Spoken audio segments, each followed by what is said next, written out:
The dawn breaks and then the morning sets the sun high in the sky. Who could fight from heaven's glory, would pass the challenge by. La la la la la la la la la.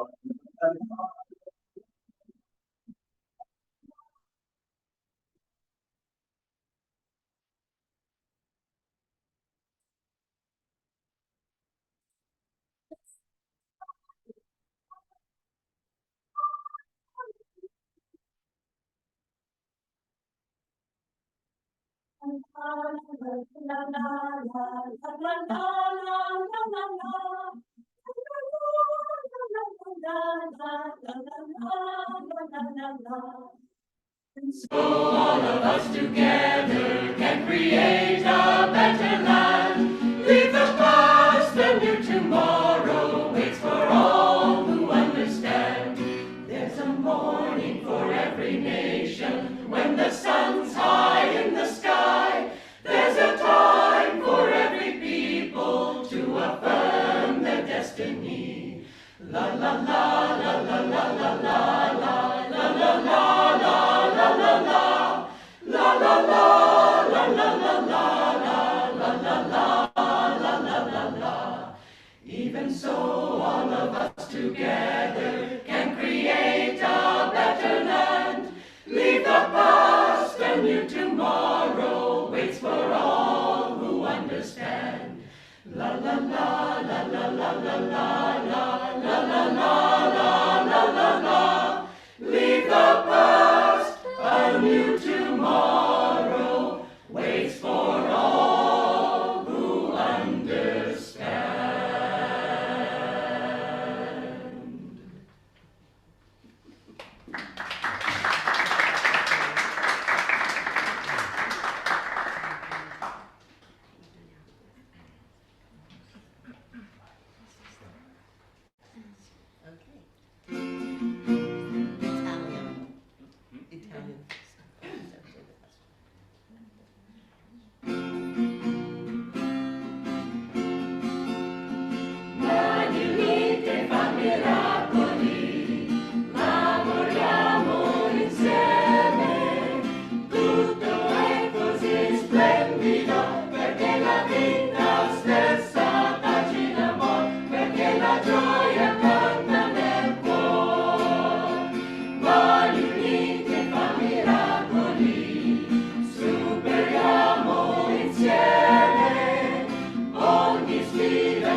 Achieve their ends. Many hands make a miracle. People climbing together.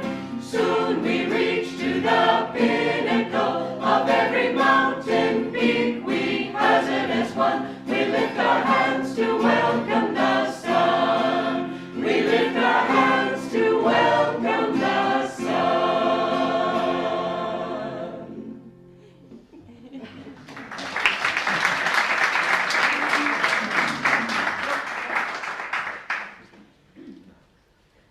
I just want to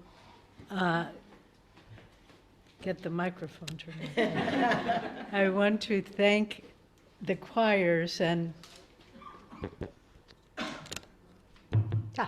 okay.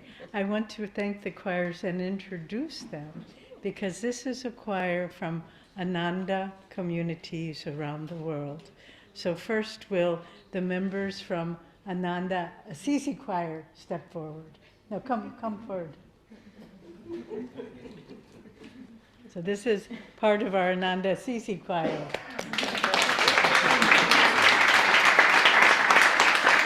Okay. Now, members of our Palo Alto, Ananda Palo Alto, California Choir.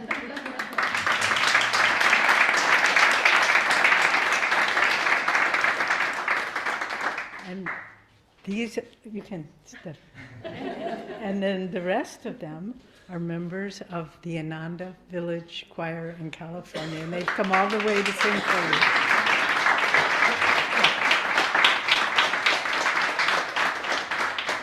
And I want to say a special thank you to Ramesha Bhagavati and Prashad. During COVID, we were shut down from public gatherings for 1 year, but every Sunday, Jyotish and I, or some other of our spiritual teachers, would give Sunday satsang to an empty temple, but we would live stream it.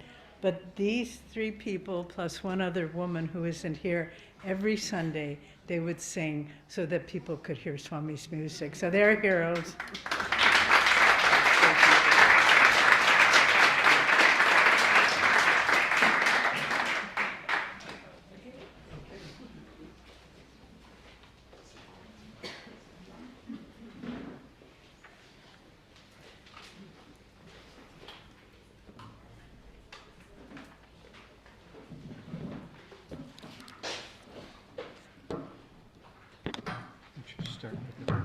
Okay, perfect.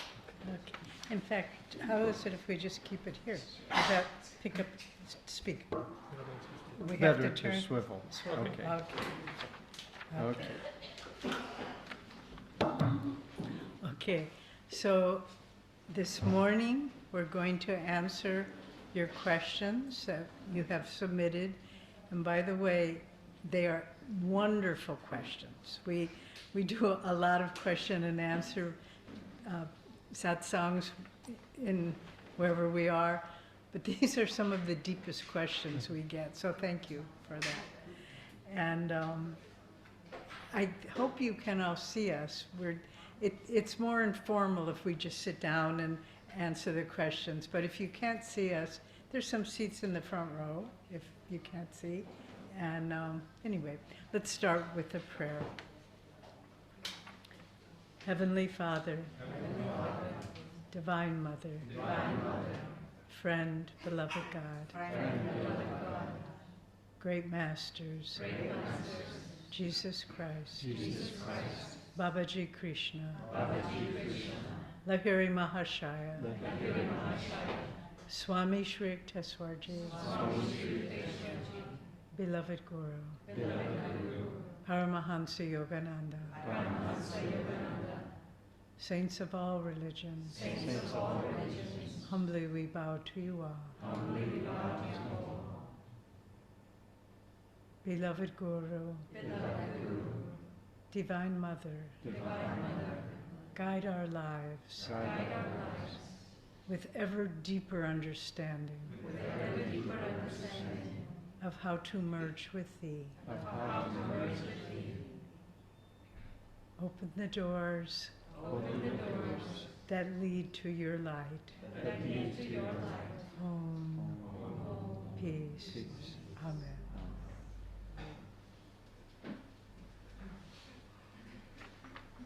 Okay. We also want to say that even though we will begin by answering the questions that have been submitted, if you have a question, raise your hand, because this morning is meant more to be interactive and to relate to, I don't know, the realities and the issues that you all are dealing with in your life. And spiritual life, yes. We can't advise you about stock purchases. Right. In fact, one time, many of you may know about Padre Pio, the great saint of Italy, and people would come and, oh good, one of our friends who was sick has risen from, if not from the dead, at least from the bed. So Padre Pio would, he prayed for people constantly. In fact, he defined himself as, I'm not a miracle worker, I'm just a monk who prays. And it was beautiful. But people would come and they would line in the halls and they would hold out prayer requests. And he would just tap them as he went by. And many, many miracles of healing occurred that way. And so he was going down a line, tapping some envelopes, and he came to one and he looked at the man and shook his finger like that and went on. And the man had a lottery ticket in his envelope. Okay. So We don't know. We don't know. Yeah, we don't know. The story ends there. yeah, that's. First question: if Master were alive here today, would he prefer to reach crowds, quantity, or will choose smaller groups and more quality people? I don't know. Master did not act from his own will. He acted from the divine intuition that flowed through him, and he acted appropriately. In America, he started by tremendous outreach because he needed to stir the ether. He needed to create a spiritual magnetism that reached people. But then later on, he said that, as I mentioned yesterday, most of the people who came for spiritual entertainment, and then he felt inwardly guided to act a different way, and then he settled mainly at Mount Washington in Los Angeles, where he wrote extensively. He wrote Autobiography of a Yogi there and many of the books that he was working on. But there he drew quality disciples to him that would carry on the work. So what would he do here in Spain? He would do what God told him to do. And it's as simple as that. I suspect that because we're in a newer age where people are aware of these teachings and they are able to find some semblance of what he would be teaching, he wouldn't need to do as much to educate people. And I suspect he would work more to try to draw people deeper into the teachings.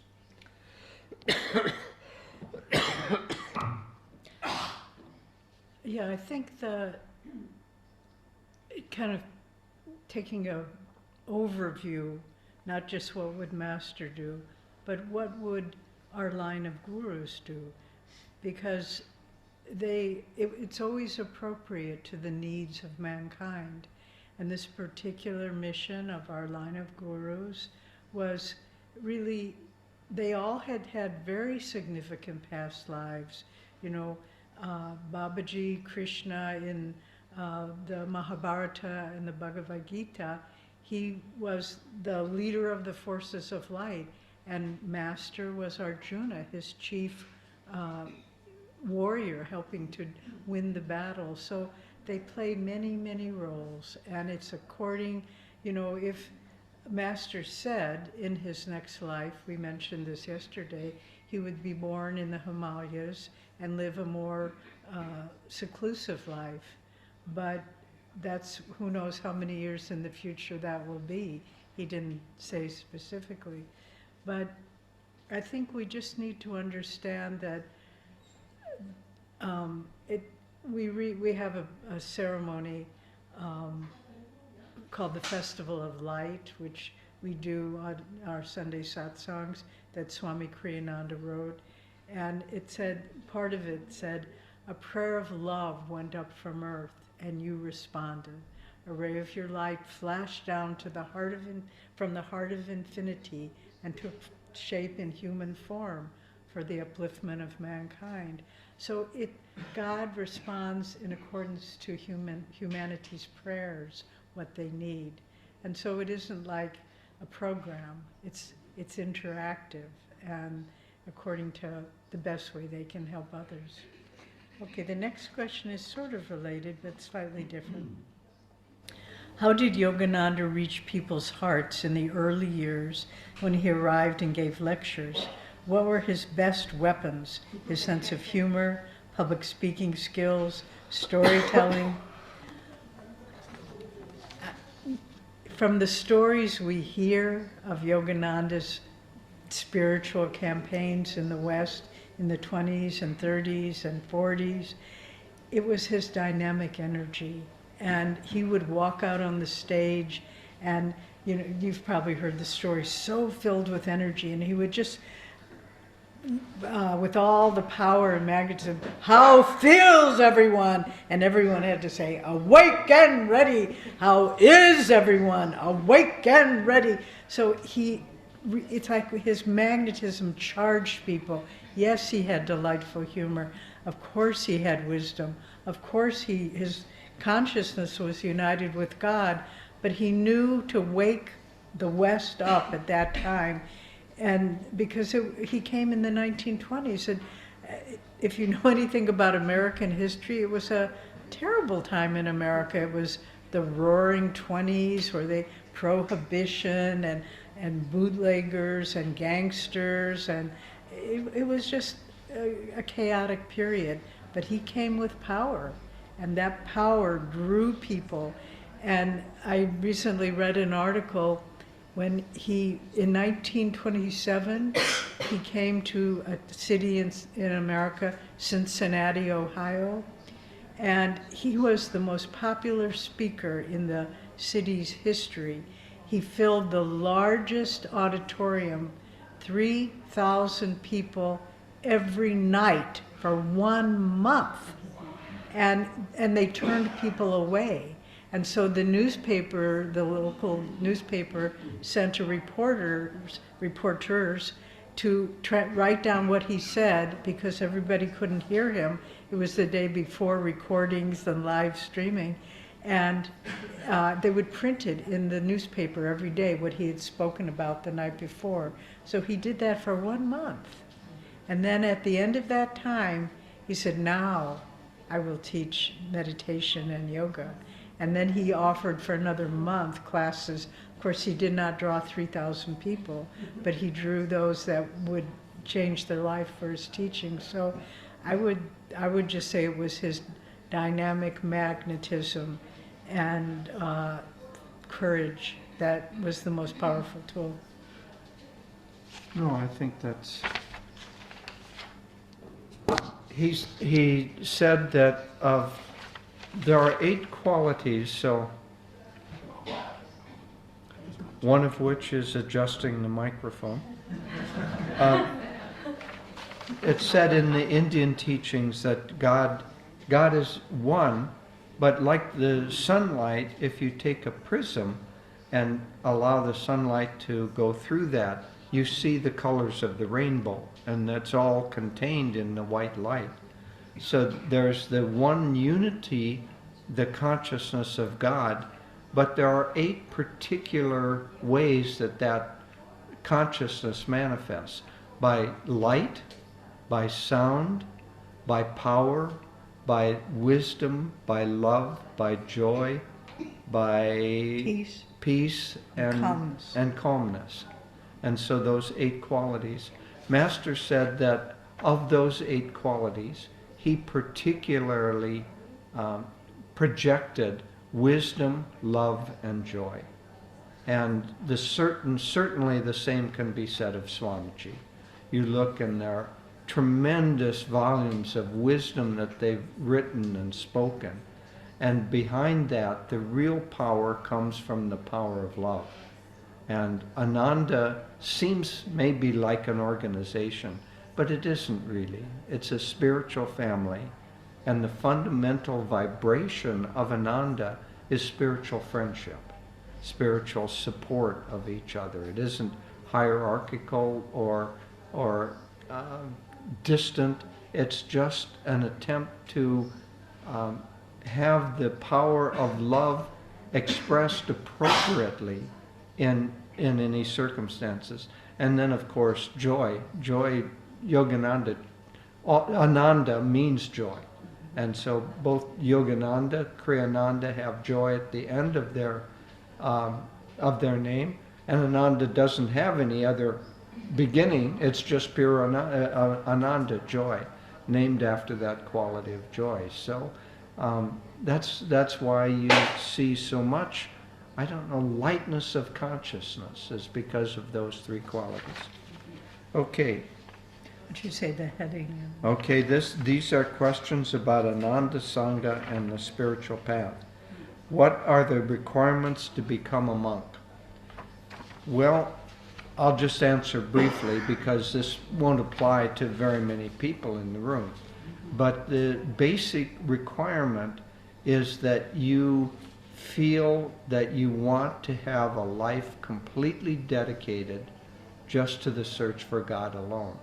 That you don't have a draw to having a partner, but that does not mean that being a monk is a higher calling or more spiritual. In this age, one of the things that Ananda is dedicated to showing is that you can be just as dedicated spiritually and just as high a consciousness being a householder as you can being a monk. And so you have Babaji, who you could say is the Maha monk, but then you have Lahiri, who is the Maha householder, the example of high consciousness done as a householder. Then you've got Sri Yukteswar, who's kind of half and half. He had a family, he had children, and then the latter part of his life was spent as a monk, as a Swami. You have Master, who was dedicated to being a monk. So it's just according to the karma or according to that pathway that feels most natural to allow you to dedicate your life to God. So if you feel a calling to be a monk, that means fundamentally that you don't feel the calling to have a long-term relationship, a committed relationship, that you just want to dedicate your life. And in some ways it creates a simpler life, and in other ways it creates a more complex life. So it's really according to your own individual feeling and karma. And I'll add too, Swami gave a wonderful kind of a social pattern for the Ananda cooperative communities.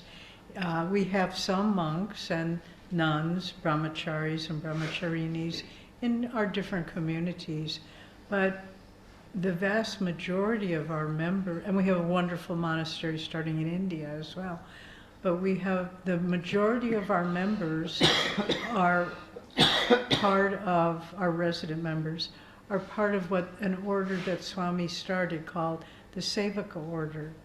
And it's a wonderful, one might say, Dwapara Yuga expression of how to live a spiritual life. So the traditional monastic vows, most of you know poverty, chastity, and obedience. Well, Swami said, for this age, instead of poverty, let's live simply, simplicity. Instead of chastity, self-control and moderation. And instead of obedience, cooperative obedience. So there isn't like a hierarchy the way you see in the old monasteries and you have to do exactly, but working together with the leadership. And it's created a wonderful role model for a renunciate way of life, but still having interaction, still having possessions and relationships and making your own decisions in life, but doing it with the sense of you're doing it in a higher way. And we can give a link to, he's written guidelines for living at Ananda, which people could read through. And he's also written a manual on the Nayaswami order, which gives a new idea of renunciation. We can give links to both of those. Okay, so the next question, this is more to us individually. Why do you travel to India every year, and what is the reason? Do you recommend that devotees do the same? Well, our travels to India are not personal pilgrimages. We will be leaving, in fact, tomorrow. We'll fly out to India. And in fact, even as we're talking, I'm getting things on my Apple Watch about our schedule in India. So we do a lot of programs, we do a lot of traveling. We have centers throughout India in many cities, Delhi, Gurgaon, Noida, Pune, Chennai, Hyderabad, I could go on, Mumbai.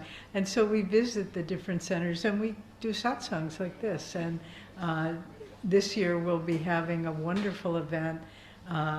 We're having we have had this at the village, Ananda Village, for many years. Swamiji started it in 1969, I believe. And it's called Spiritual Renewal Week. And it's like what we're doing, but it's a whole week of classes and music, evening programs. And so we'll be doing this in the city in India called Puri, there are about 200 people from all over India who will be attending. And Puri is also the city, if you remember, where Sri Yukteswar, from autobiography, where Sri Yukteswar had his ashram and where he left the body. And so that ashram still exists, and his body is interred underneath a little Mahasamadhi Mandir. And so we'll be visiting that. But that's what we do. But if you want to go to India, the vibrations there are unlike anywhere else in the world. We've loved being in Spain. The spiritual vitality and depth have been very inspiring to us. But India is a much older culture, and the consciousness that evolved of an inner search for God and the techniques, it's not duplicated anywhere else. So if you have the resources and the time, pilgrimages to India are wonderful. They offer them from Ananda CZ regularly and from America. And I'm looking at Atman, you might take a group of Spanish speakers on a pilgrimage to India. That would be a wonderful thing. Okay, so that's the answer to that question. And I would say if you're going for the first time, it's much easier and deeper to go as part of a pilgrimage. India is a much more difficult place to maneuver, to travel, to get from place to place. So it's really helpful to be a part of a pilgrimage. And I'll just add one little personal story. The first time we went to India was, I think, 1998 with Swamiji, just Jyotish and me and two other people. And at that time, India has developed on a material level much, much more. The cities are quite modern, but in 1998 that hadn't happened yet. And so we flew into Delhi, and people had told me in preparation, don't drink the water and don't eat the food and don't breathe the air. And I was like petrified. And so then we're waiting in the Delhi airport. Now it's a beautiful modern airport, but in that time it was really third world. And we were sitting there, and there was this little stone wall, very crumbly, and there was this rusty faucet coming out of it. And someone had painted in crude letters, potable water, drinkable water. And Swami was sitting next to me and waiting at the gate area, and I thought, oh yeah, I'm really going to drink that water from that rusty pipe. And Swami never wanted us to have negative thoughts. So he just, as soon as I thought that, he said, oh, I have to take my pills this morning. Here's a cup. Can you go get me some water from that little spigot? Okay, Swami. So I got him the water, he drank it, took his pills. He was just fine. But he was trying to show me, don't let your life be dominated by fears and anxiety. Just live it and have faith in God that you'll be taken care of. I have been looking for information about Kriya Yoga. I have found many different organizations. How do I know which one to start with, and what are the criteria for choosing? Well, since you're asking that of Ananda, let's see, of all the organizations, which one would I choose? Ananda. But there are, then you ask about criteria, and there are criteria. One is the depth of the teaching.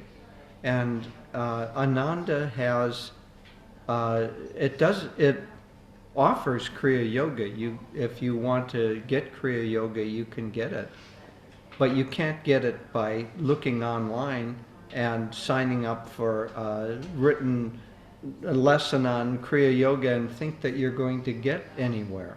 Kriya Yoga, you have to adapt your life and your meditation. So at Ananda, it takes about, I don't know, close to a year of training for someone to build up the focus of their meditation in order to be able to practice Kriya successfully. Kriya is a technique, but it's far more than a technique. If done correctly, it will begin to change your nervous system. And that change of nervous system means that you need to adapt your life to it. And so to get Kriya Yoga at Ananda, we ask people, first of all, to learn how to meditate. You can go to a weekend course and the teacher will give you Kriya Yoga, but Kriya Yoga is a technique of meditation. If you don't have a practice of meditation, what good is getting a technique to add on to something that you're already not doing? So you need to develop a practice of meditation, and then along with the true Kriya Yoga is also connecting you with the spiritual path and the blessing of the masters. And so to get it at Ananda, you have to develop this sense that you have a deep connection with our line of gurus. And it doesn't mean that you need to quit other practices necessarily at the beginning. It's just that you need to really dedicate yourself. And then if you're practicing seriously, we ask basically that people build up to about an hour and a half of meditation every day. And that requires a serious commitment. And so, but we have tens of thousands of people who have done that and who are practicing Kriya, and they get it, and it's life-changing. But we also are part of what we do is people who've gotten it from somewhere that they read or somewhere that they got Kriya on a weekend, and they have no idea what it is or how to practice it. They come to Ananda and say, can you give me some help? Can you give me some instruction? And we have a whole ministry of helping and supporting people to actually practice these techniques. So it's quite important that people understand that Kriya is a technique, but a technique that requires a serious dedication to God. And so, but if you want to find God, I can't recommend any other organization as highly as Ananda. And I'll just add too, if you're interested in getting Kriya through Ananda, we have wonderful follow-up support. So you can call in anytime, ask questions. Someone sitting in this room used to call in from New York and have our Kriya minister, teacher, check his Kriyas online, over the phone. But we have our monthly newsletter that goes out for Kriya bonds, and we want people. Kriya is a subtle technique that is, even after you learn it, it takes years to feel comfortable with it. And so we're very, very happy to answer people's questions. And we also have the woman who heads up the Kriya, we call it the Kriya Ministry, or Kriya Sangha. Very wonderful young woman, Deva Leela is her name, and she has a weekly Kriya meditation online streaming that she leads. And there are people from all over the world. She gets about 100 people. It's, I believe, Wednesday morning. And just people from all over the world join her and meditate, and she guides them in their Kriya. So we say all this just as to say, don't feel, Kriya is not, like you get initiation and then goodbye and good luck. It's a lifetime of support, and questions come up and we answer the questions for you. So we really have done, we have a wonderful team that really works to support people in their Kriya practice. But also, in the autobiography of a yogi, Yogananda quotes Kebalananda, his Sanskrit teacher, as saying that Kriya is the most effective technique for spiritual advancement by self-effort ever given to mankind. And so it's a very, very central and powerful technique. And the reason why it's the most effective is it has nothing to do with ritual or anything outside. It works by working with your own central nervous system and your own subtle nervous system, your astral nervous system. And so by working directly with that, you have the ability to go much deeper, whereas rituals and rote prayers, I don't mean deep inner prayer, but kind of repetition of rote prayers in rituals, they inspire, but they don't take you to the heights of consciousness that Kriya Yoga will. Okay. This next question is a very good one, but it has many parts, so we'll answer them all. The person wrote, I am overwhelmed by my recent experience in feeling God in my Ananda taught meditation. I feel a great connection being here, but this is all new for me. So here are the questions. What are my next steps in connecting with Ananda Sangha? How do I recognize my guru? And do you have suggestions about what and how to share with family, students, and friends, my friends? Okay, so first of all, just to respond to your beginning, we're very happy that you've had wonderful spiritual experiences through meditation, and it's a blessing. And one of our senior members at Ananda, one of our founding members, Nayaswamis Jyotish, who is a great soul, he once made a comment. He said, very often when we begin the spiritual path, he said it's like cashing in a spiritual bank account. We have lots of experiences and wonderful feelings of God contact. And then when God feels we're committed, he said, now you do the work. And those experiences, it's a common experience. It's to get us motivated to be on the path. And then once when God knows, Guru knows, we know, this is what I want to do, then we have to start working out our karma. So don't get discouraged if your wonderful experiences don't continue, but just realize it's the little carrot dangling in front of the donkey to motivate you. Okay, so what are my next steps in connecting with Ananda Sangha? Well, I would talk with Indrani, some of the leaders here from whatever country you're from. Talk with Bhakti Marg, talk with Adman, talk with, if you're from Italy, talk with Anand. But just the resources for staying connected with Ananda are so rich and so varied. The websites and the free videos that are posted and the free classes that are given, and then classes you can sign up for. And Jyotish and I write a weekly blog, which he mentioned we've been doing. We're I think we each do one alternate weeks, and we're on number 630 combined. So we've been doing it for a number of years, but and Bhakti Marg translates them into Spanish, so they're every week. So these are all tools, and they're without any charge. They're just so offered. The classes, online classes, you do pay for, but there's much you can receive without that. So that's how to stay connected. Do you want to add to that part? Yeah, it's a little bit of a question of where you live and what resources are available. So it's good to make a personal connection with the closest Ananda teacher or leader.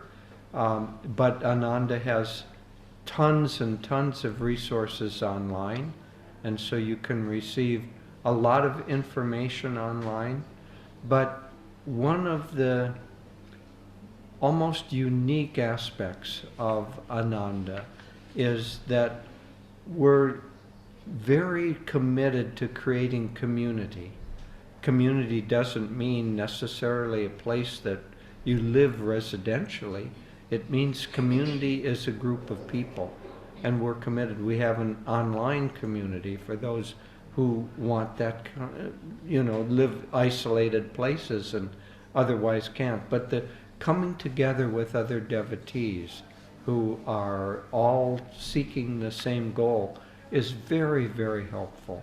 So I would say, first of all, connect with any leader that's close to you, as Devi said, and secondly, connect with Ananda online. And each of the, one might say, the areas of Ananda, there's an Ananda Espanol, there's Ananda Europa, there's ananda.org, which is universal, and Ananda India. So wherever you are, there will be a portal that helps connect you. Okay, the next part of this question is, how do I recognize my guru? Well, our friend who wrote the question said, I'm feeling so drawn to Ananda. Well, if you're feeling very drawn to Ananda, then I think it's fair to say that probably what's drawing you is Yogananda and into discipleship with him. But,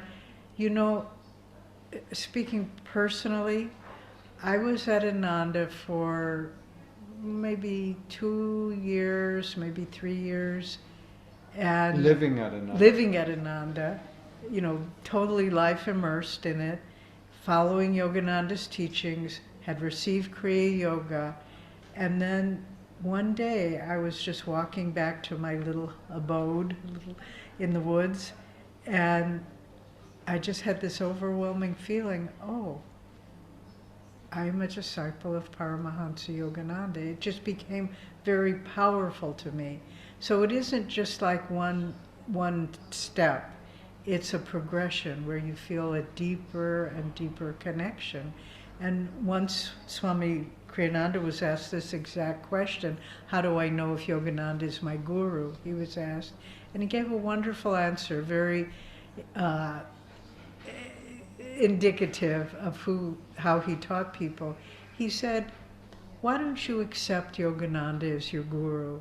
And if he's not your guru, he will guide you to who your true guru is. So it was very open. It wasn't, well, you have to follow our path. Just try this, because this is a true guide, a true channel for God. And if he's not your guru, he will show you who your guru is. So I give that advice to our friend who wrote the question. Try Yogananda as your guru, and if it doesn't fit, you will be guided to the right way. One time I was with Swami Kriyananda, and he was giving a talk in New York, and it was a hall about this size, and there was a young man sitting at the back of the wall, but in that particular hall there were pictures of many different spiritual masters around the wall that were hanging up. And he was sitting at the back of the room, and he felt a little bit of a calling to Satya Sai Baba, but he didn't know whether it was just his fantasy or not. But he happened to be sitting under the picture of Satya Sai Baba.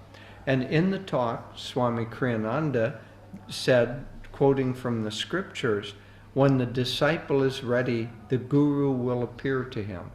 And at the very moment that he said that, the picture fell off the wall, face up, in this young man's lap. Picture of Sai Baba. Yeah, it was a picture of Sai Baba.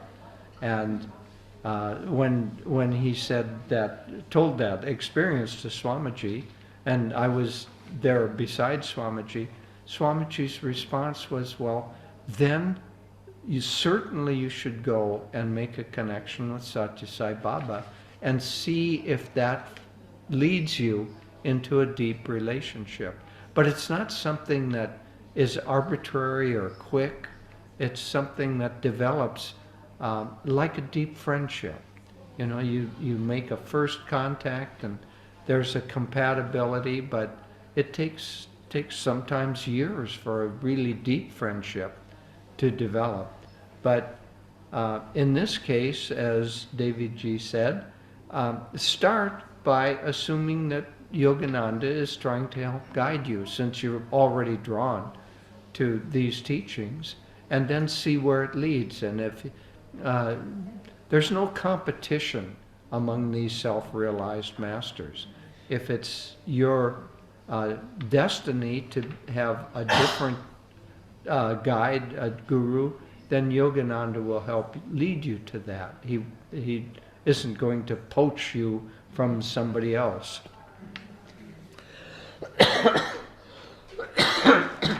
And so the final question that our friend asks in this three-part question: do you have suggestions about what and how to share with family, students, and my friends?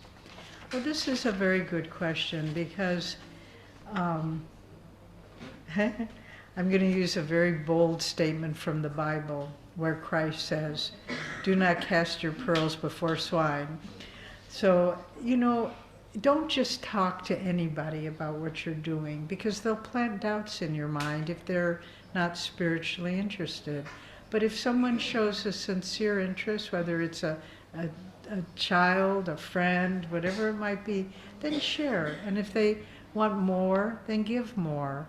But we had a friend who came to, lived at Ananda, became a disciple, and he said, you know, growing up, I realized that my parents were disciples of Yogananda, because there was always, autobiography was always in our house, but they never talked to me about it.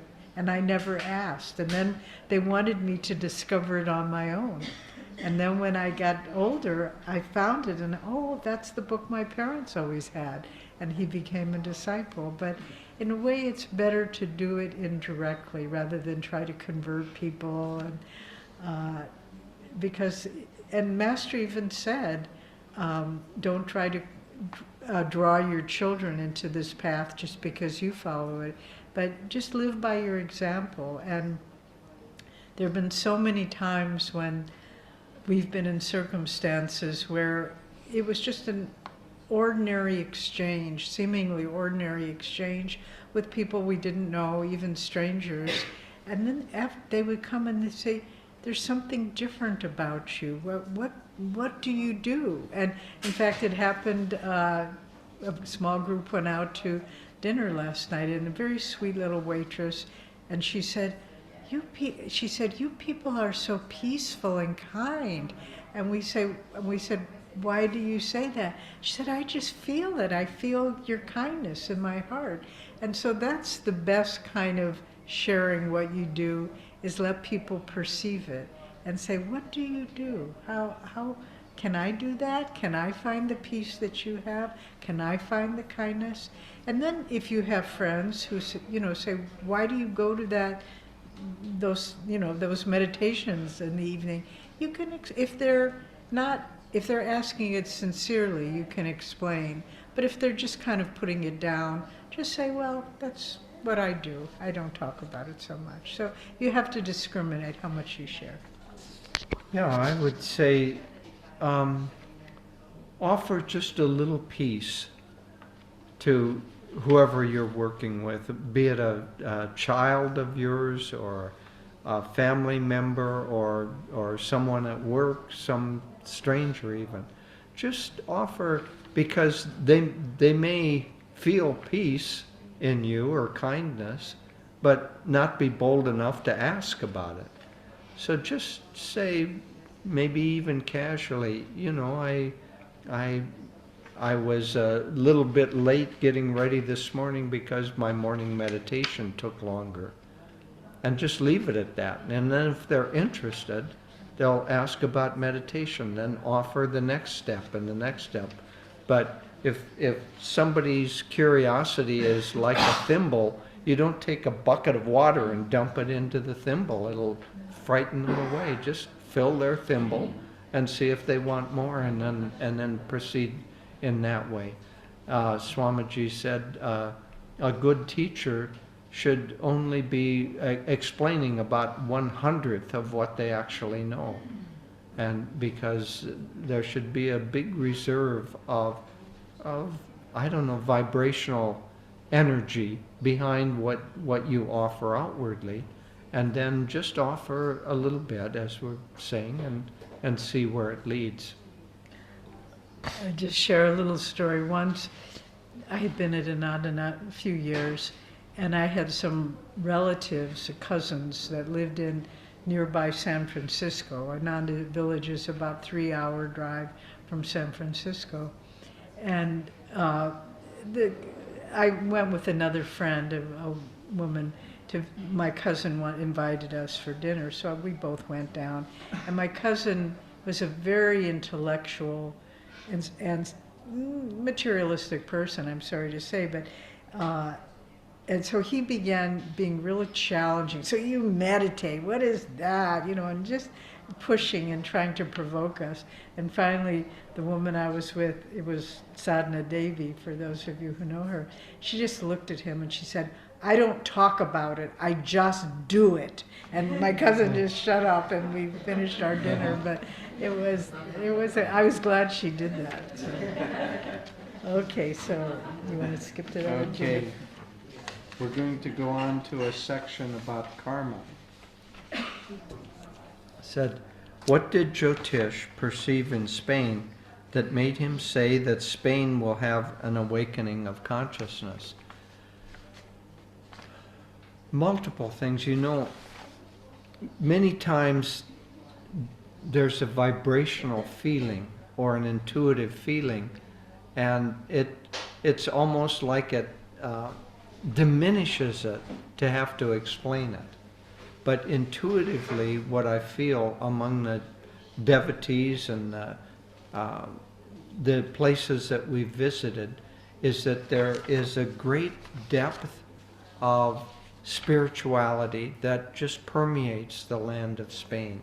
It also is true in Italy. There's just a depth that comes from the fact that there have been great saints that have inhabited this land. And they leave a kind of a vibrational energy, and depending on the openness of the society will pick up on that energy, or it will push it away and not be open to it or available to it.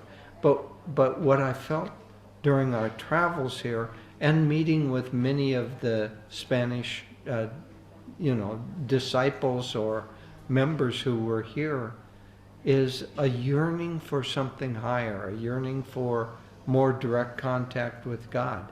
And that yearning will draw a response from God. So as long as there's enough of one might say, critical mass of people who are yearning for higher consciousness, then God will respond to that. And what I felt was that critical mass is building here. It is here. And even our coming, to a certain extent, we didn't choose to come to Spain. We were asked if we would like to come to Spain. It was as if there was some energy. And due to already, Indrani has been here and many others working for decades, helping build a kind of a platform. Bhakti Marg has been working with the Spanish ministry, and there are many devotees already, seekers already here in Spain, and it just feels like the energy of wanting more has risen to the surface. So it's more of an intuitive feeling, but it's quite a powerful feeling. I think the work of this path of Master and these teachings is going to bloom in Spain. And it's when Master first came to the United States, probably less than 20 or 100 people, let's say, meditated on a regular basis. The latest figure is that 60 million Americans have a daily practice of meditation. It would be interesting to see how many people in Spain have a daily practice of meditation, but there's a hunger in our age for something more. And when we go to India, these teachings, people there are hungry for it, and not for the ritual-based religion that they call that my grandparents' religion. And they've moved away from wanting to be a spiritual seeker because it just seems not appropriate to their busy lives. But when they come on these teachings of Ananda, they're just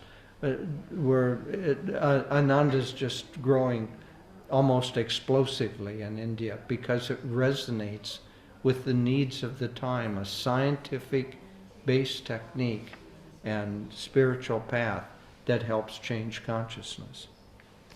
And I'll just add briefly, I think, yes, there is a great spiritual vibration in the country of Spain and a vibrancy, but I think it's also important to get a glass of water. It's also important to realize that the whole world is going through a challenge now. The forces of contraction and divisiveness, of violence, they're erupting everywhere. I mean, it's distressing and unsettling to see it, but that's why the masters are bringing their presence. I think not just the masters, the saints. I mean, we visited, the places associated with Saint Teresa, with Saint John of the Cross. They were so powerful, and I felt these are not historical figures. These are living vibrations to help uplift humanity. And so I think looking to the future, it's a big unknown. We don't know if the world will remain stable. Master Yoganandaji predicted tremendous global upheavals. He didn't say when, but he said it would come. And so that's why it's so important for spiritually inclined people to develop it in themselves so that they can counter and we may think, what can I do? Well, what could Saint Teresa do? What could John of the Cross do? They were one person. I mean, they were two individuals, but because their faith in God was so great, they changed the whole face of Christianity. And we're not on that level, admittedly, far from it, but nevertheless, we can do our part. And so it's very, very important to have a daily practice of meditation, of God communion, of living a life in attunement with God, not just for ourselves, but for the transition that the world is going through. And so this leads us to the next question, and it kind of flows into it. Is karma individual? For example, would the life of a child be affected if a mother or father acts incorrectly with cruelty, envy, or bad intentions towards others? Or could it also be that if a father or mother is a generous person towards others, it could benefit their child in becoming a successful person? Well, our karma is not, do you have? Okay. Yeah. Our karma is not just like we live in a little isolated tunnel. Our karma is who the people we draw in our lives, the parents we draw, the friends we draw, the environment we draw. This is all part of our karma. And we may live in a terrible environment. We may have unkind and cruel parents, but still, that doesn't mean that defines who we are. It can, but it doesn't necessarily. So we can, and that's the whole beauty of the spiritual path in Kriya Yoga, is to transcend our karma and to say, we've quoted this a couple of times, but according to Master's horoscope, he was to be married 3 times and widowed twice, but he said no, and that was written by a Vedic astrologer. That's your karma. You can't escape it. And he took that astrological chart and he just set it on fire, and he put it in a bag and wrote, and his brother, Ananda, older brother, was always trying to get him married, and he wrote on it, the seeds of past karma cannot germinate when roasted in the fires of Kriya Yoga. And he put that by his brother's door. And so that's the beauty of the spiritual path, is that it helps you, of our path, Master's path, take charge of your life. To say, oh, it's my, and Master in fact said in India, people say, oh, it's my karma, it's my karma. He said, that's not the way. It's like, what can I do about it? So we come into life, each incarnation, with past karma. Some of it's good, some of it's bad. But what are we going to do about it? That's the question. Are we going to just say, well, I'll never accomplish anything because I have bad karma? No. In fact, this is an amazing story. I hope I get it right. It's in one of the little books Ananda puts out called How to Achieve, Quotes of Master, How to Achieve Material Success. A man came to Master and he said, I always fail at every business I try, and the business ends up going bankrupt. And Master said, try again. And so he went to another, he lost, the business went bankrupt, he got another job, he worked there for a while. That business went bankrupt, and it happened 3 or 4 times. And finally the man said, Master, I'm just not going to get another job because my karma is such that I destroy these businesses. And Master said, try one more time. And that time, he said, start your own business then. And the man started his business, and little by little it succeeded, and it became a good success. And Master said, your karma, it wasn't that you were affecting those other businesses, it was their karma to fail, but you were a part of that. But then that karma was over for you, and you had to keep working it out until finally you were able to succeed. So that's one of Master's great lessons to all of us. Never give up. No matter how discouraged you are, no matter how inadequate you feel, if you keep trying, the grace of the Guru will be there, and you will break through those karmic limitations and be able to find freedom. Yeah, just maybe to end this aspect of the discussion, whatever happens to you, you have drawn. So the family that you're born into is a very important aspect of your karmic pattern. But you always, always have a choice of moving in a positive direction or moving in a negative direction. So the karma, all that does is it provides a kind of a canvas on which you paint a beautiful painting or an ugly painting. And so you always have the possibility of free will, no matter what circumstances you find yourself in. That doesn't mean that those circumstances won't have an effect on you. Master said, talking about karma, that the most important part of karma is your own individual karma and your own individual power of your mind and free will to rise. The second most important part is the time and place that you were born into. So we're all here in the 2025. We happen to be in Spain, but call it the Western hemisphere of particular kind of consciousness. There's a lot of restlessness. But Master said that if you had been born 1,000 years ago, you wouldn't be looking on the internet about what the vitamins are in certain capsules. You know, you would be dealing with not how beautiful your clothes are, but are they warm? You'd be dealing with not how organic your food is, but whether you can get enough of it. And so the next most important thing after your individual karma is the mass karma of the time and place that you're born into. The next most important feature is the family that you're born into. But above all of those is the possibility of using your free will to make choices that lead your life in an upward direction. Can you read the next one? Okay.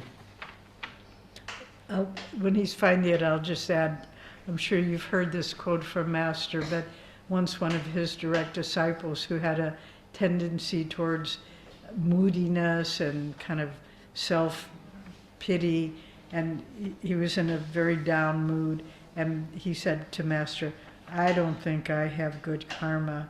And Master just punched him back and said, remember this, it takes very, very, very good karma to even want to know God. So my friends, you all have very good karma to even be sitting in this room.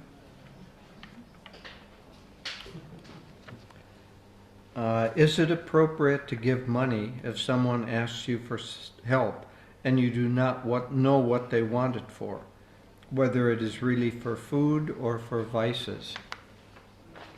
That's a good question. It's a deeper question than what it might seem on the surface. You have to feel, look at the person. First of all, giving something to someone is helpful for you if you have the feeling that they actually need it. We were sitting just 2 nights ago, we were having a little dinner out in a piazza, and there was a man not asking us for money, but was sitting there. He was in a wheelchair, and he was not actively begging, but you could see that he was open to receiving from the people who were walking by in the little street where we were. And Devi looked in her purse and got a €5 note and asked one of the friends at the table, take it over and give it to that man. And because she felt that he had a real need for it. But if someone were staggering around and holding out a tin cup, probably we wouldn't give it to them. In India, there are hundreds of beggars that you come by almost every day as you drive the car. If you're stopped at a stoplight, they'll gather around you. And generally speaking, we don't give money to them because it's too much like a syndicate of beggars.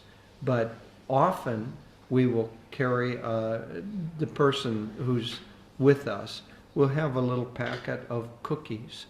And so if a person comes, take a little roll of cookies, maybe a half dozen cookies, and give them that instead of money. It's much harder to misuse a few cookies than it is otherwise. I must say that even in India now they're coming up with the modern times. So used to be that the beggars would come up and they would ask for a few rupees. Now they've got a QR code that they have, and you can give them a few rupees through the electronic means. So anyway, but coming back to the essence of the question, feel intuitively, but understand that being generous is very, very, very important for your own spiritual growth.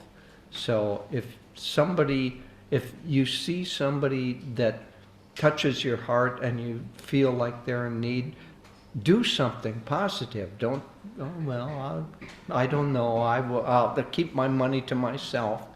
No, err on the side of being generous, of being kind. And very often what we do is if we'll be driving and there's a homeless person begging, and we'll just pray for that person as we go by. Just send them light, send them love. So there's a lot of ways you can give to others as well. Okay, this is the last question in this section, which is about karma. Is it good to analyze our dreams and nightmares? Well, yes, to a certain extent it is, because very often our dreams they're subconscious. Well, there's different levels of dreams. First of all, there's subconscious dreams, which are formed of past memories could be from other lifetimes. And then, so sometimes you can have a troubling dream or a puzzling dream. You don't understand it. And it's good to try to figure out why. What was there a lesson in that dream for me?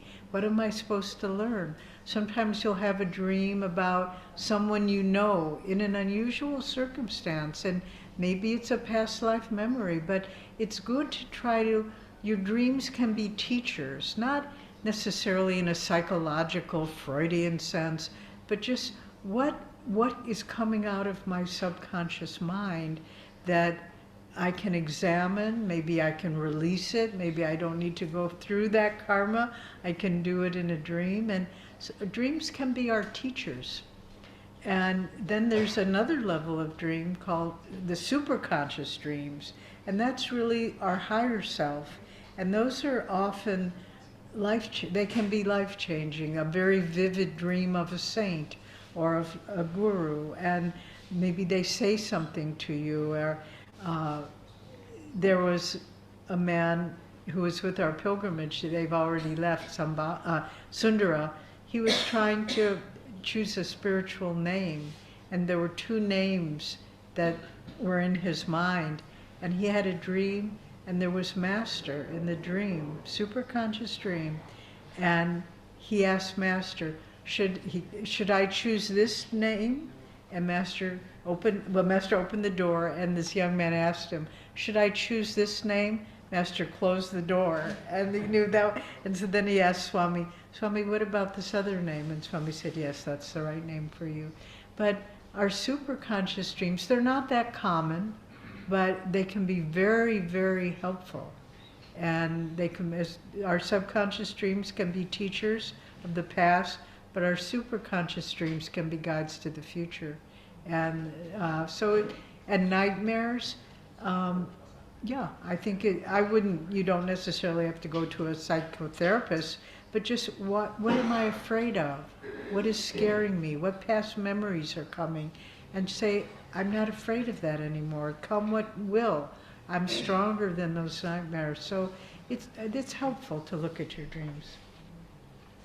Yeah, I don't have much more to add to it. I would not recommend that you get a book of dream interpretations, because that might give you a little bit of a guideline, but it's a little bit like getting a map and then wandering out in the street looking at the map. Well, the cars are coming toward you. So use your own intuition. But a map can be a little bit helpful to get a sense of kind of the arena of what the subconscious mind is trying to tell you. But yes, it is good. Master said it's good to remember your dreams and to analyze them or introspect on what they might be trying to say to you, because the subconscious mind is the reservoir of all of your past experiences. And at night, that subconscious mind becomes more active. Okay, so now we move on to the final section. Oh, this is a dangerous section. Very dangerous. The topic is your personal relationship. So do you want to read the first one, or should I? You. Okay. That was a demonstration of an answer to what this question is. I was wondering if you have ever had sentimental or relationship problems between the two of you, not small disagreements, and if so, how have you resolved them? Well, one time a couple came to Jyotish and me, and they were having problems in their marriage, and they were telling us what it was. This was some years ago. And Jyotish and I looked at each other and burst out laughing because we were having the exact same problem. And we kind of concluded there's just one marriage or partnership, and we all live it. And it's not like there's any big mystery. Oh, do you ever have an argument? Oh my gosh. But it all part of, in fact, Jyotish and I did a 12-part class series called How to Create Harmonious Relationships. It's an online course if any of you are interested. But of course we've had arguments. Fortunately, it's been a harmonious relationship. I think we got married after we had both been on the path for a number of years. So there wasn't a lot of self-assertiveness going on, but of course it happens. And I think we learned over time that, in fact, we were talking about it yesterday in the lessons from the autobiography, to watch your words. You can, in the heat of the moment, you can say something in 1 second, like, oh, you're always that way. And that can hurt a person for years. And so just to be disciplined in your interaction, that's what we've learned. And we were sharing, we have a grown son, but when he was about, 5 or 6 years old, we were with a group of people, and he came in, stood in the middle, and he said, my mommy and daddy used to argue all the time, but they don't anymore. And everyone is kind of, whoa. But you kind of, whether you're in whatever relationship you're in, if it's just a partnership, if it's a marriage, we have many variations of relationships at Ananda. It isn't just one pattern.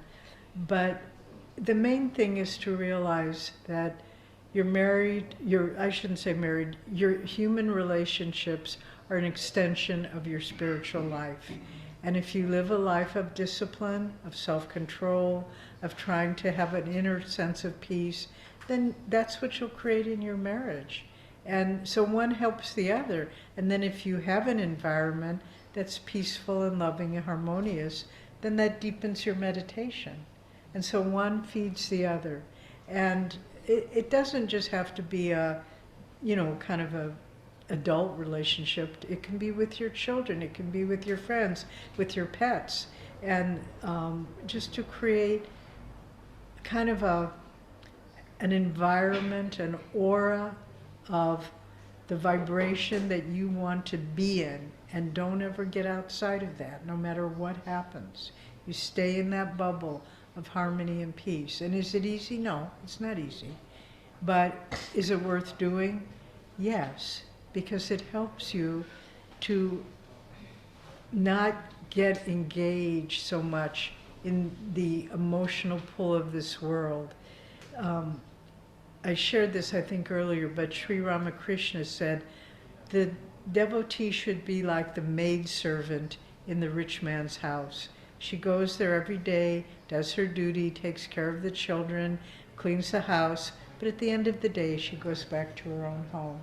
And that's sort of, it's spiritually symbolic of how we live in the world.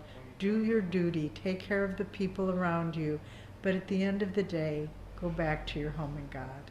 And it's important to remember that all of us, as Master said, we come into this world alone, we leave it alone, we exit alone.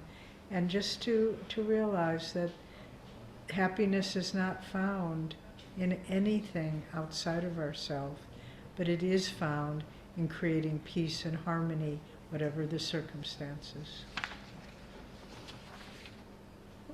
One of the themes that we've been talking about over the weekend is that the whole of the spiritual path is meant in order to help us dissolve the ego, or the bundle of self-definitions, the differentiations we make from others. And relationships can be one of the most powerful tools for breaking those down. Swami Kriyananda said that Ananda communities are like rock tumblers. A rock tumbler is a wheel like a can, and you fill it with a kind of a slurry that has grit in it, and then you put these rough-looking rocks in, and they bang up against each other, and they go through the grit, and after a while, you open up the can, you pull out these beautiful gems that have all become polished. And so living with others, if it's done correctly, will help knock off your rough edges. And it's helpful if the partner that you're with or the community that you're in is supportive. But the inward practice, as Devi said, going back like the maidservant into your inner self, helps you to help regulate the reactive processes. What causes difficulties, what causes arguments, is that there's some reactive process going on. Something you, generally speaking, it'd be something that you don't like, and you react and want it changed. Now, in many cases, it should be changed, but the more emotion that's brought to that, the more, if the partner is not also centered, the more likely it is that the partner will respond not by changing, but by becoming defensive.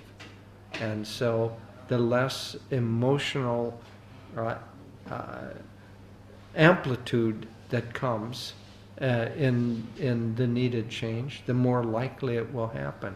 But that takes relatively mature people in order to do that, a relatively mature consciousness of the people involved.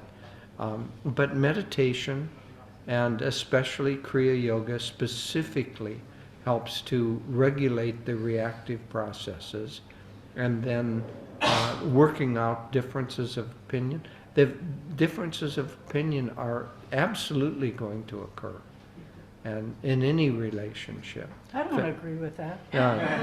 No, she wouldn't. So there were a couple of our people started an ashram, members of Ananda started an ashram, and they were both a little bit fiery and a little bit stubborn. And one of them, years later, said, "Ah, yes, Sacramento. That's where I learned there can be two God's wills." So neither the other one would give up their opinion that what I say is God's will. So anyway, you just have to keep working on it. And if you're interested, as Devi said, we did this 12-part course on many, many different aspects of relationships. It's something that we could have a long course on, but today it's just a quick answer. So I'll start with a little story, and then it will lead into the question. We had, she passed away, still is, a very, very dear friend, a very high soul. She was a Western woman, but a direct disciple of Ananda Ma. And she spent many years in India in Ma's ashrams. And she was quite prophetic in our lives.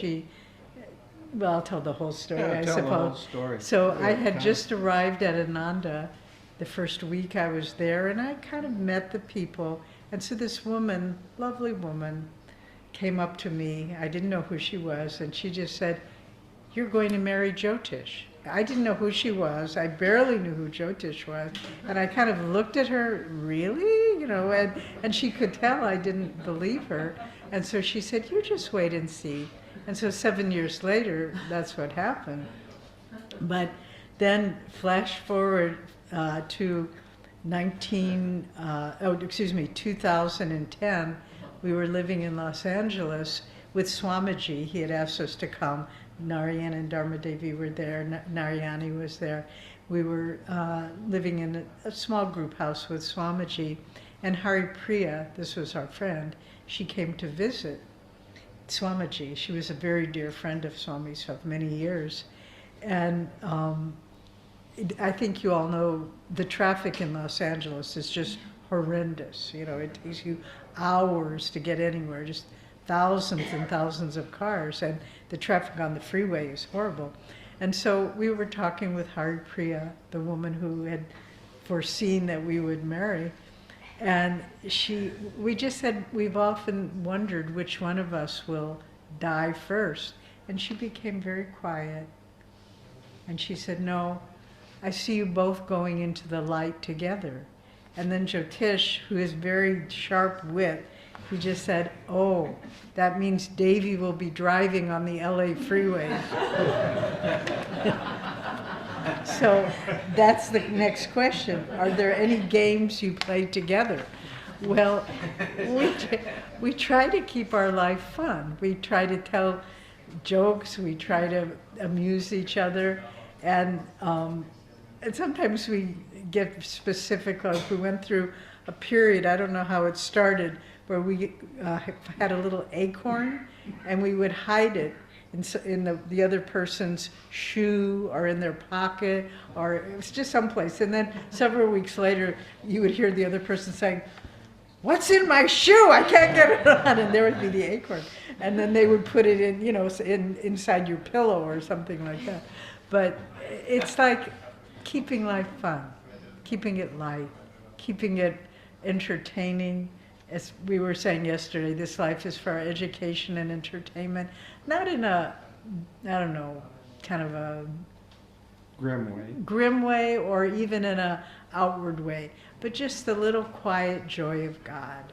And just try to express that in many, many different ways in your life. And so we do play games together, but not necessarily chess or anything like that. But I'll be honest with you, sometimes we do play Uno, sometimes we play Yahtzee. These are little games. We play them with our grandchildren. And so anyway, I think the basic answer to the question is there needs to be a part in all of your relationships, parent, child, partner, whatever, colleague. Have fun. Make it light, make it fun. And it's a very spiritual way of saying, I care about your happiness. And that's what we do. I would say in a relationship, and certainly in ours, a relationship is tied together not by one big rope, but by thousands of little threads. And those threads of connection are on a daily, almost hourly basis. And, everybody has their own personalities, but if you can come to actually appreciate the other person's personality and their way of working, I'm slower and more thoughtful, slower in the sense of I'm much less reactive than Devi is. She's more reactive, but she also has much better intuition and much more likely to connect with people. I'm a little bit monkish or hermitage-like in my past incarnations, I think, and I bring this in. She's much more open-hearted, but she's also a little bit faster to come to a conclusion, faster to come to a reaction. And I've come to appreciate it rather than say, oh, you always do that. Why do you always... it's just, you have to appreciate the fact that God is playing through every single person. And instead of saying, that person isn't the way I would make them, say, that person is exactly the way God made them. Let's enjoy the show. And when you're together, as I say, in a marriage or in a close relationship, it's nice to have a dozen little connections a day where there's a little, a little joke, a little something that almost like a meme that you share together. There's one of the ones that Devi and I share together is when somebody says something absurd, or if there is something that somebody has an idea, but it just isn't going to work. Years ago, we were in India, and there was a disciple of Master who was very, I don't know, I think it was this disciple that Master said, he's like hot molasses, too hot to swallow and too sticky to spit out. And so, He was a brother disciple. yeah, brother of disciple of Swami. And so he came to Swami, and he hadn't had any connection for years and years with Swami. But basically, he had medical expenses, and he wasn't earning enough money, and he wanted to live at a higher level. So he wanted Swami to start supporting him. And so he would trot out one reason after another. And because when Swami was first with Master, his name is Donald Walters, and some of the monks called him Don before he got the name Swami Kriyananda. So this man, Devi Mukherjee, not the nice Devi Mukherjee, the other one, he would say, yes, but I'm sick and you're a rich American. Have you thought of that, Don? And Swami would brush that one off, and he'd come up with another absurd reason why Swami should support him. Have you thought of that, Don? So Devi and I use that as a little mean, you know, if somebody has an absurd suggestion, we'll say, have you thought of that one, Don? You know, it's just a way of kind of connection together, amusing each other together, keeping things light. And you just need lots and lots of those little connections. That's what builds a relationship. And you need to go through difficult times. You need to go through joyful times. You need all of the variety of life.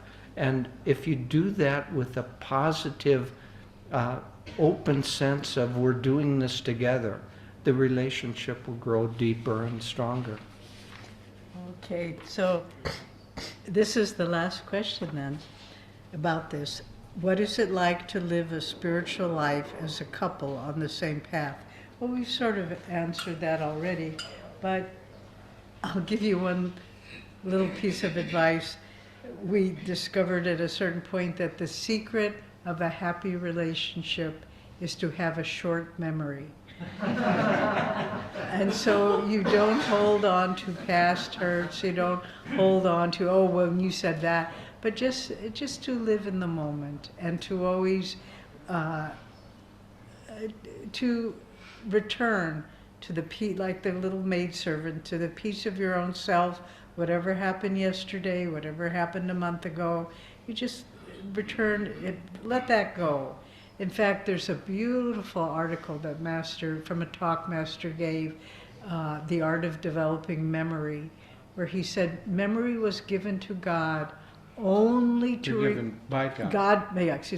Memory was given to man from God to only remember the good things. He said it is a misuse of the divine gift of memory to hold on to past bad memories. Isn't that interesting? And so again, in a spiritual relationship of any pattern, you know, just to see that both of you are trying. We had a friend who was on the path, his wife was not, and she was getting jealous of the time he spent in meditation. And one time she came up to him and said, "Who do you love more, God or me?" And he had a very good answer. He said, "Because I love God, I can love you more." And she accepted that. And that's the core of a spiritual relationship. It's the love for God that you bear in your heart, that you love the God in the other person. And that's a flawless combination. And there's nothing that can diminish that. So develop love for God in your heart. Share that love with everyone that you meet. And then love the God within them, not just for their personality or their humor or any of that. And that's the path that leads you to God. And that's why marriage or a partnership can be a path to God. If you're loving from the God within you to the God in the other person, even if they're not aware of it. You know, we have a son and 3 grandchildren, none of whom are on the spiritual path, but we love the God in them. And they're just beautiful souls. They're self-contained, they're happy, they're living good lives, but it's because we love the God in them and they can feel that. And so it's the greatest gift you can give any other person, is to develop divine love in your own heart and share it with everyone you know. For couples, if it's at all possible, meditate together, because meditation, it's as if your auras begin to blend, because you're less focused in your personality. In deeper meditation, your auras begin to blend. So Devi and I have meditated generally twice a day together for decades, and it's really helpful. If possible, serve together, selflessly, something that doesn't benefit either one of you personally, because that generosity of heart and generosity of service together it's as if your relationship then is lifted up into a higher, less personalized realm, and again it helps blend your auras together. And so here we're talking about a relationship of 2 people, but the same is true of a group of people.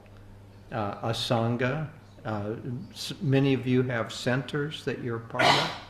Try to have regular meditations together, if at all possible, and regular times that you're able to serve together, where you're just offering and giving out of the goodness of your heart with no expectation of any personal return for it, because that lifts you up into a higher, more expanded vibration.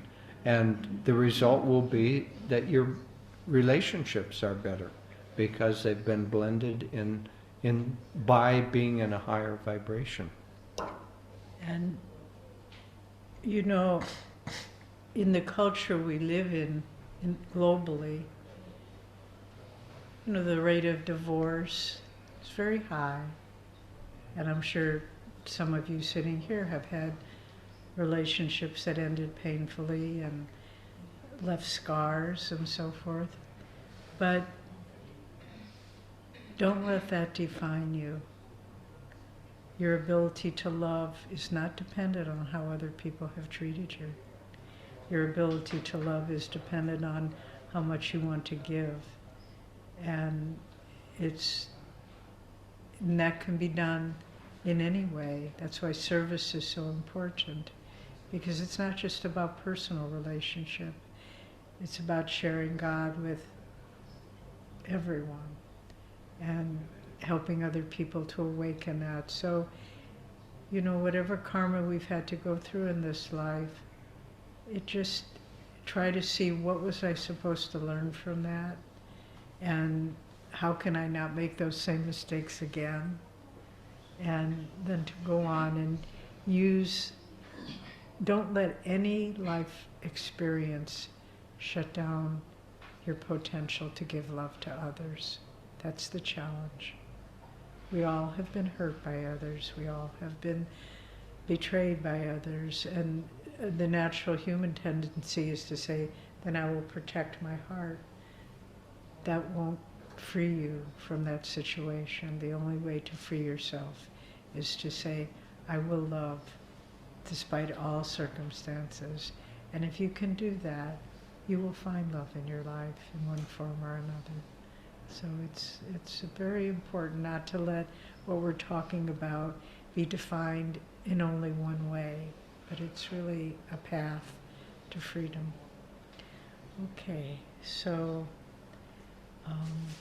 I think what we'll do is, first of all, are there any questions that you have? Oh, Ramon. There's an Italian devotee who has went early morning, and she wrote me a question that is: does living a spiritual life mean always accepting everything? Are there circumstances where the lesson is to learn to react, especially when people oppose us? Has Swamiji ever spoken about this?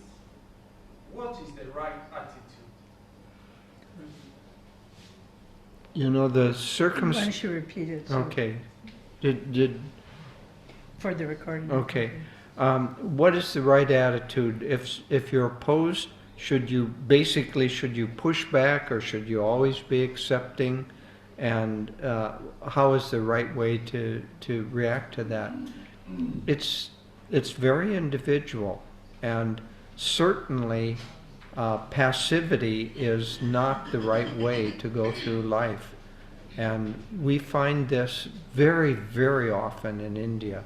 This question comes up because India is coming out of it, but it's a very male-dominated society still. And so many of the women and the wives in India will ask a question, basically, do I have to put up with what my in-laws or what my husband says all the time? And it's not right. No, it's imbalance. There should be, to really live a good life, you have to be very strong. Now, being strong does not mean that you have to be reactive or negative, but you need to be strong in yourself. So being passive is for the most part not a good response, unless you have analyzed yourself enough to see that you have a tendency to be negatively reactive toward people. Then pulling that back is right. There was a story about Ramakrishna that Ramakrishna said, and two of his devotees were coming across the Ganges, and they were in a boat, and the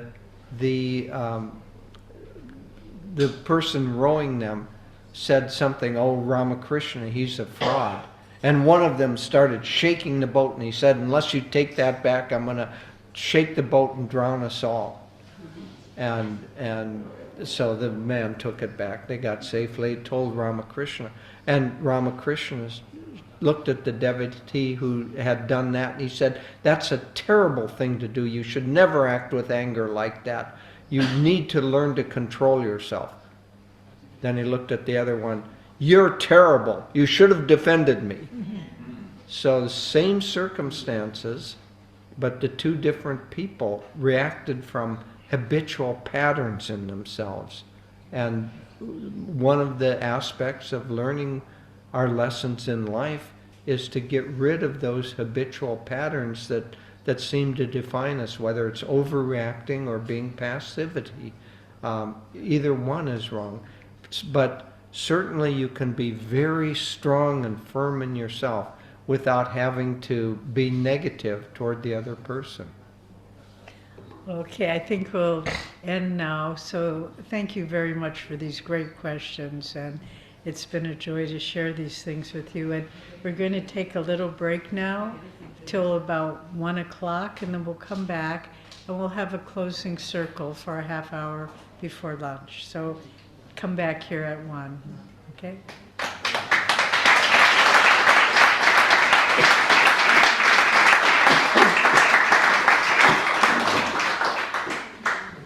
Thank you.